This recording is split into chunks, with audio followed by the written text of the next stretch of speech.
Well, here's my bundle of trouble. This is Butler. He's feeling a bit sorry for himself because he's got a bit of an ear infection at the moment. But it's not Butler I'm here to talk about. It is, of course, the life of Swansea Jack. So today, should you care to join us, I'm going to create a second video and pick up Jack's story where we left it when I was at Park Llewellyn. We'll see what we find. I'm aiming to spend most of the time around North Dock, as that's where most of his story is, but I've no idea. So come along for the ride and we'll see what we discover. So we pick up the trail of Swansea Jack here. He's 6 months old, thereabouts. He's had to be rehomed, having annoyed the local park warden with his exploits in the duck pond, and he is passed on from Talford Davies to a man called William Thomas. And so Jack came to live in Landor. Maybe here. Or maybe here. Here? Maybe even here. Sadly, all we know is that Jack and Will lived together in his home at Riverside Cottages.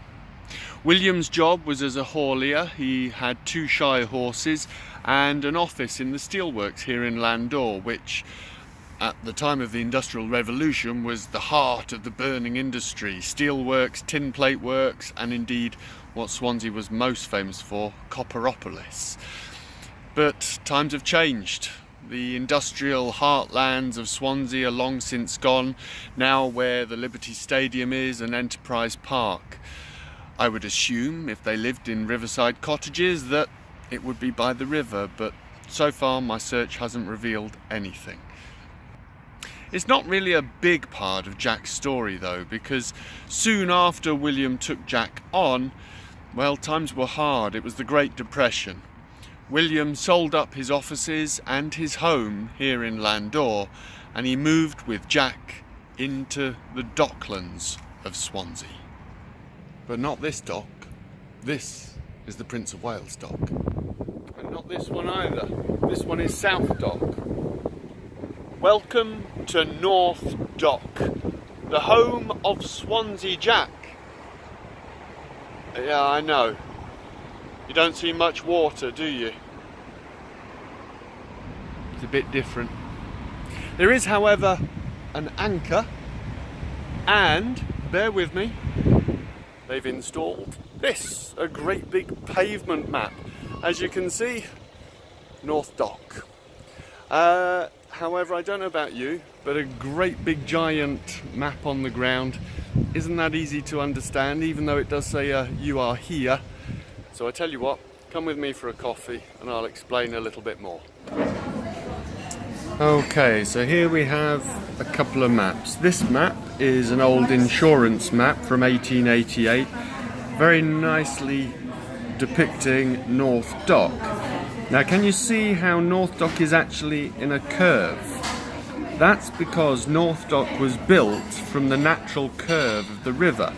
If you think about it, going back in history, ships would have come into the river to drop off goods and supplies to the emerging city of Swansea. And so it made sense that the city built up around the water's edge of the river. But as industry got bigger and ships got bigger, it got harder and harder to bring the ships in, and of course it was still tidal. So for that reason, Newcut was built to bypass the curve in the river and allow the curve of the River Towie to be made into a dock that, with a lock, would ensure that the water level remained constant, facilitating its development as a major port during the Industrial Revolution. But I think most of the time this makes much more sense if we can go and visit the locations themselves. So here we are down by the River Towie as it stands today. Behind me, the sail bridge, the pedestrian bridge that goes over to SA1. The sea is out that way. Going up the other way, we have Newcut, the man-made channel that was created so that North Dock could be created. And the location I'm stood at right now, well, very simply, it's out the back of Sainsbury's Superstore. The reason we're starting our journey here is because to walk around North Dock, we might as well start with where the ships first came in, which was the half-tide basin that I referred to on the map. And interestingly, if you follow the stone edge as it exists today, what I've noticed is that the stone edge continues here, whereas the edge there is a new concrete edge. So right here we've actually got the inlet for the half-tide basin, which places Sainsbury's Superstore right on top of where the ships would have gained entry to North Dock. And as you walk around the car park, you can still see bollards where the ships used to moor. Whether they're in exactly the right location, I don't know. But I suppose if we follow the stone edge as it comes along here, then there's a bollard right there, so who knows. So now we've moved upstream just a little bit. We're still stood just outside Sainsbury's car park. The car park was the site of a building that dominated North Dock, Weaver's Flour Mill. In fact, most of the building was knocked down, but remnants of it were left for a considerable amount of time.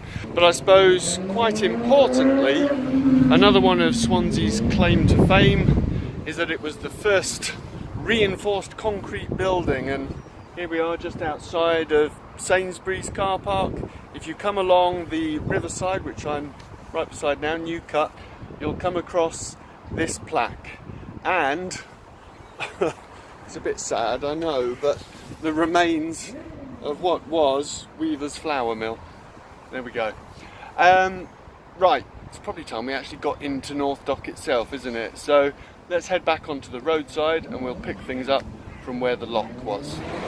Now, you'd have absolutely no clue today that the lock used to sit here. You can see the Robert Price building just through there, so that's obviously an older building. That helps give us our bearings. But this, essentially, is where the lock was, right across this road where the Civil Justice Centre is and Toys R Us. The lock went across this road.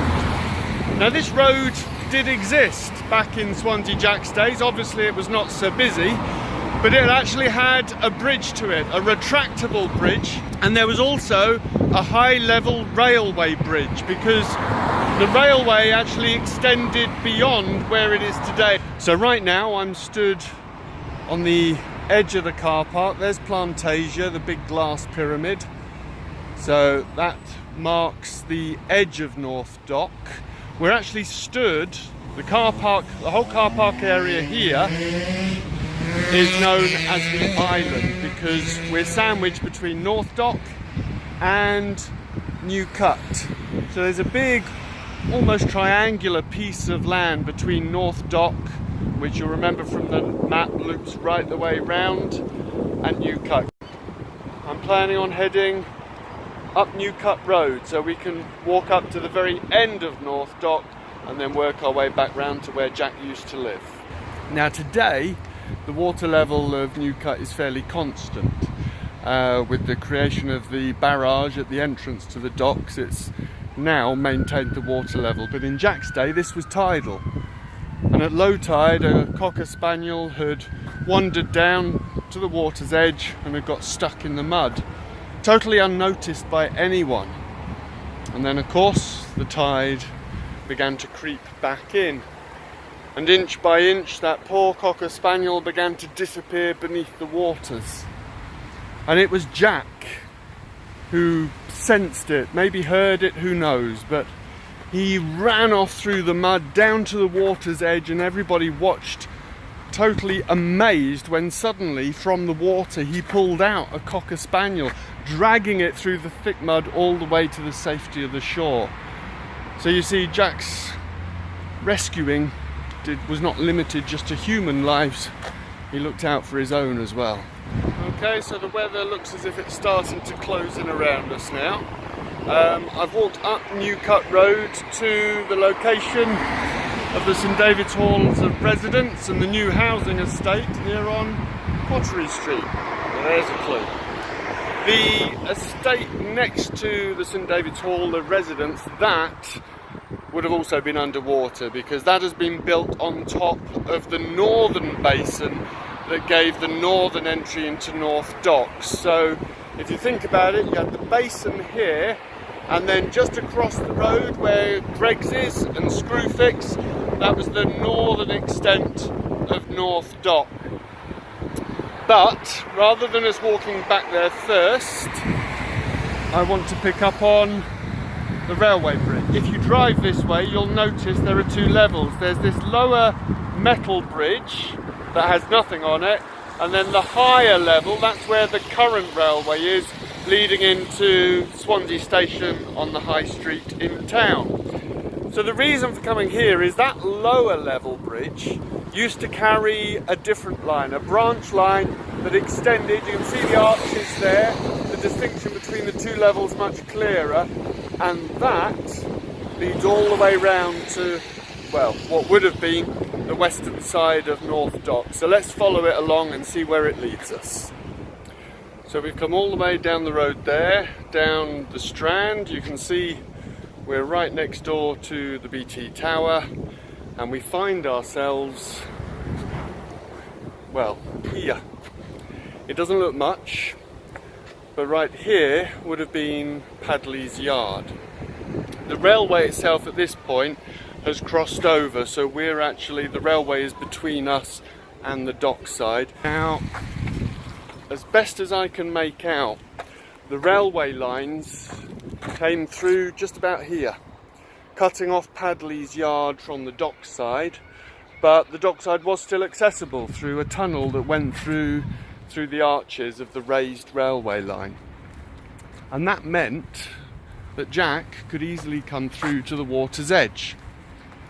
And I'm pretty sure it would have been about from around this location that he would have been on the water's edge, just outside Padley's yard.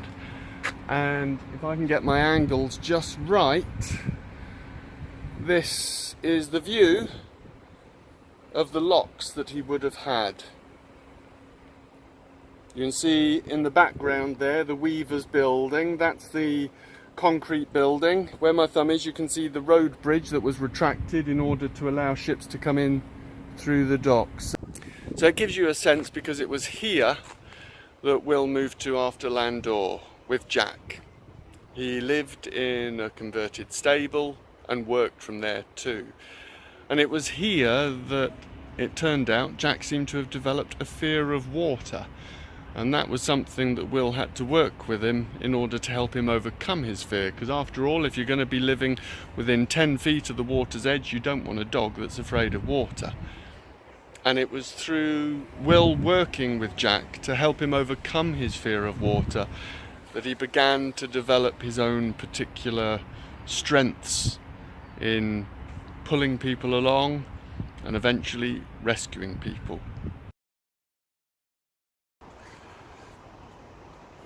Having gone on the trail and made my way around North Dock, figuring out the entire layout, when I first discovered Padley's yard on a map, I was excited because it felt like Jack was coming closer. I was getting a tangible sense of his life. And yet I come here and, well, it's just a derelict car park.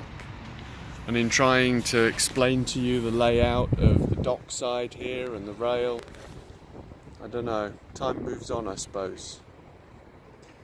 But what it does bring home is how it's even more important that his story gets told. More instalments to come. Bye for now.